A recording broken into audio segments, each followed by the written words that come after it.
Oh, magandang buhay mga langga. So for today, ang i-discuss natin is all about trinomials, which are the products of two binomials.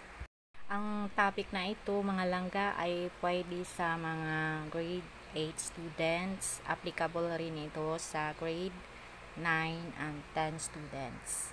Ang topic natin ngayon mga langga is considered as the second family of polynomial products. There will be two kinds of factoring. So, una, meron tayong trinomials of the form x squared plus bx plus c. So, ang pangalawa naman ay ang trinomials of the form ex squared plus bx plus c. So, ang i-focus na muna natin ay ang unang kind of factoring, which is x squared plus bx plus c. Alright, so ngayon, so given natin ang x squared plus 5x plus 6, yung x squared natin dito, ang tinatawag natin na first term, ang 5x ay tinatawag na middle term, ang 6 ay tinatawag na last term.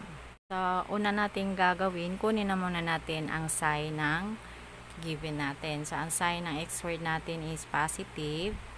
Tapos, ang 5x rin natin is positive. Ang 6 natin ay positive. So, pag kukuha na tayo kapag i-factors na natin yan, dapat ang unang number positive, ang pangalawang number din positive. So, ang factors mo dapat dalawang number na positive. So, ang kasunod natin gawin ay i-factor na natin yung x squared. So, ang x squared can be factored by x times x. So, factors natin dalawang positive, kaya dalawang positive ang ilagay natin na sign. So, hanap na lang tayo ng number na makabuo ng factors. Ang kasunod, ang last term naman yung titignan natin. So, hanap tayo ng factors ng last term natin na kapag ipag-add natin, makuha natin yung coefficient ng middle term. So, ano ba yung factor ng 6? So, ang 6 can be factored as, pwede nating i-factor ng 3 times 2. Kasi 3 times 2 is equal to 6. Pwede ring 6 times 1. Pero dapat kapag ipag-add natin yung dalawang number, makuha natin yung coefficient ng 5 yung sa middle term. So, kapag ipag-add natin, gagawin natin 3 plus 2. Dapat makakuha tayo ng 5. So, dahil nakakuha tayo ng 5, ang factors ng 6 ay positive 3 at saka positive 2. So, meron na tayong factors. 3, 2. So, ito yung factors ng x squared plus 5x plus 6. Alright. Example number 2, we have x squared minus 5x plus 6. So, una natin gawin, kunin natin yung sign, kung anong mga sign ang given natin. Sa x squared, positive ang sign. Sa 5x, negative. Sa 6, positive. So, ang factors na gagamitin natin dito ay kukuha tayo ng dalawang numbers na negative. So, yan yung tandaan nyo kapag ang given ay positive, negative, positive yung mga sign. Dalawang negative numbers ang factors na inyong kukunin. Kasunod naman ngayon ay i-factor na natin yung first term ng ating given. Yung x squared can be factored as x times x. So, ang factors natin dalawang negative. So, mga minus yan dyan. So, next natin gawin. Ngayon, hanapin na muna natin ang factors ng 6. So, 6 can be factored as 3 times 2. Pwede ring 6 times 1. So, sa factors natin, dapat dalawang negative numbers. So, itong factors ng ano na yan, 3 at saka to, mga negative numbers dapat to. Or ito. So, try nating sagutan kapag ipag-add natin yan. Negative 3 plus negative 2. Ang magiging sagot niyan sa addition of integers, add the numbers and copy the common sign. So, ang sagot nito ay negative 5. Kapag ito naman, negative 6 plus negative 1, magiging negative 7. So, hindi kasi dapat negative 5 yung result na makukuha natin para makuha natin yung middle term. So, ang tamang factors ng 6 ay, factor ng 6 ay negative 3 at saka negative 2. So, ito na yon. X minus 3, X minus 2. So, yan yung sagot ng x squared minus 5x plus 6. Sample number 3 natin, kunin na muna natin yung sign ng given natin na x squared plus x minus 6. So, ang sign ng x squared natin is positive. Sign ng x natin sa middle term natin ay positive 10. Sa last term natin ay negative. So, kapag ganito yung sign, positive, dalawang positive at negative, ang factors na mabubuo dapat natin ay ang isang positive na number at isang negative na number.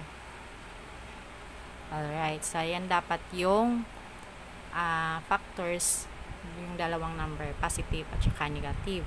So, ang kasunod natin gawin ay i-factor na muna natin yung first term. So, ang factor ng first term, x squared, can be factored as x times x. Sa ano yung magiging sign? Meron tayong positive at negative. So, positive at saka negative. So, hanapin na lang natin ang next natin gagawin ay ang factors ng last term natin na negative 6. So, ano ba yung factors ng negative 6? Try natin. Negative 3 times 2 at saka pwedeng negative 6 yan. Negative 6. Pwede ring 2 negative 2 times positive 3, negative 6 pa rin yan. Ang target natin na makuha ay ang sagot na positive 1, yung numerical coefficient ng middle term natin. Dapat positive 1 yan kapag ipag-add natin yung numbers.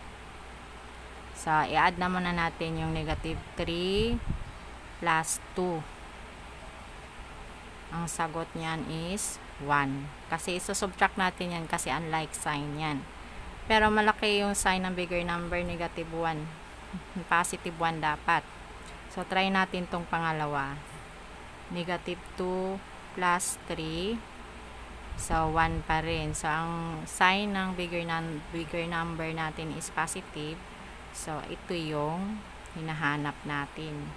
Sa negative 2, so, dito yan, ang negative 2. Positive 3, dito yan. So, ang sagot, factors ng x squared plus x minus 6 is x plus 3, x minus 2. The quantity of x plus 3 times the quantity of x minus 2. So, sa last example na tayo, equation x squared minus x minus 6. So, ngayon kunin na muna natin ang sign ng mga ano natin given. So, sa x squared, meron tayong positive. Sa middle term natin, negative. Tapos, yung last term natin is negative. So, kapag ganito ang mga sign, isang positive, makasunod na dalawang negative, ang factors na hahanapin mo ay isang number na positive at isang number na negative. Ang kasunod natin gawin ay ang pag-factor ng first term natin, yung x squared. X squared can be factored as x times x. Alright. So, kasunod niyan ay hanapin naman natin ang factors ng last term natin na negative 6. So, ang kasunod natin gawin ay factor na natin yung first term natin na x squared can be factored as x times x. Tapos, ang mga sign ng dalawang factors na yan, isang positive, isang negative. So, hanapin na natin ang factors ng negative 6 na kapag ipag-add natin yung dalawang number ay makukuha natin ang sagot ng numerical coefficient ng middle term na negative 1. Kahit wala kayong nakitang 1 dyan, kapag walang number na katabi yung variable, 1 ang number, constant number. Alright, sige. So, hanapin na natin. Negative 6 can be factored as negative 3 times 2. Tapos, pwede rin negative 2 times 3.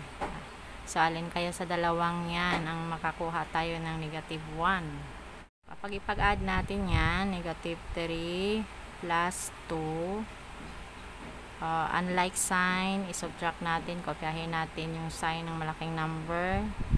So, subtract natin 1. So, negative 1.